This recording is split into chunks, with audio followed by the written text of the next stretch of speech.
नमस्कार, आप देख रहे हैं एक न्यूज 24 और मैं हूं स्वाति आपके साथ। पटना नगर निगम क्षेत्र में रहने वाले लोगों के लिए एक बड़ी खबर है। करीब 30 साल बाद प्रॉपर्टी टैक्स यानी होल्डिंग टैक्स की दरों में बढ़ोतरी कर दी गई है।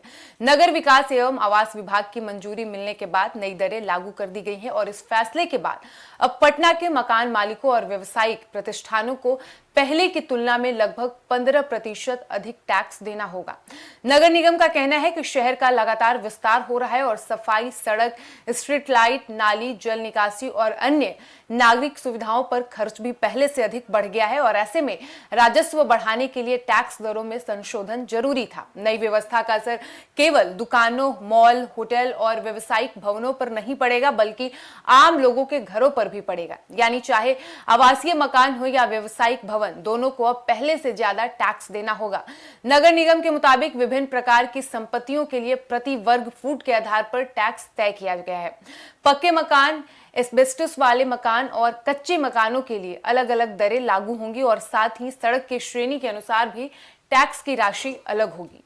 इसके अलावा आपको बता दें कि मुख्य सड़क पर स्थित पक्के आवासीय मकानों पर पहले 12 रुपए प्रति वर्ग फुट की दर से टैक्स लगता था, जिसे बढ़ाकर अब 13.80 रुपए कर दिया गया है और इसी तरह अन्य श्रेणियों में भी लगभग 15% की वृद्धि की गई है। व्यवसायिक भवनों के लिए ये बढ़ोतरी और अधिक पहले से कहीं अधिक महसूस होगी क्योंकि दुकानों, कार्यालयों, अस्पतालों, होटल, जिम और कोचिंग संस्थानों जैसे प्रतिष्ठानों को भी नई दरों के अनुसार टैक्स अब देना होगा।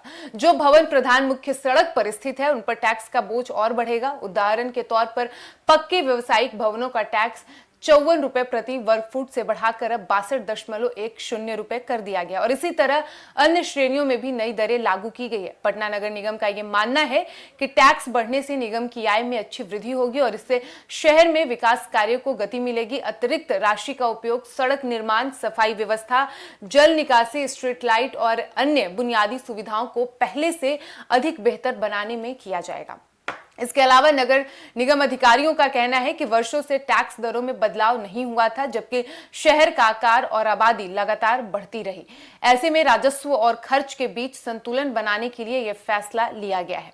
हालांकि टैक्स बढ़ोतरी के बीच नगर निगम ने लोगों को एक राहत भी दी है। वित्तीय वर्ष 2026-27 के लिए यदि कोई करदाता 30 जून तक अपना पूरा होल्डिंग टैक्स एक मुश्त जमा करता है तो उसे 5% की छूट मिलेगी और इससे लोगों को कुछ तो राहत जरूर मिलेगी। पटना नगर निगम ने प्रॉपर्टी टैक्स की वसूली को लेकर सख्ती बढ़ाने की भी तैयारी की है। निगम बिजली बिल और अन्य रिकॉर्ड के आधार पर संपत्तियों का सर्वे करा रहा है ताकि टैक्स चोरी करने वालों की पहचान की जा सके।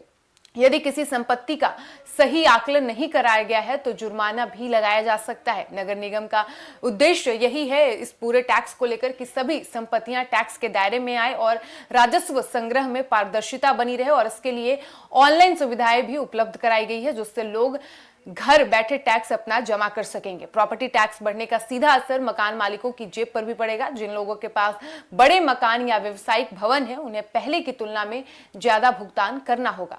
वहीं कई व्यवसायी आशंका जता रहे हैं कि बढ़ते हुए टैक्स का असर कारोबार की लागत पर भी पड़ सकता है।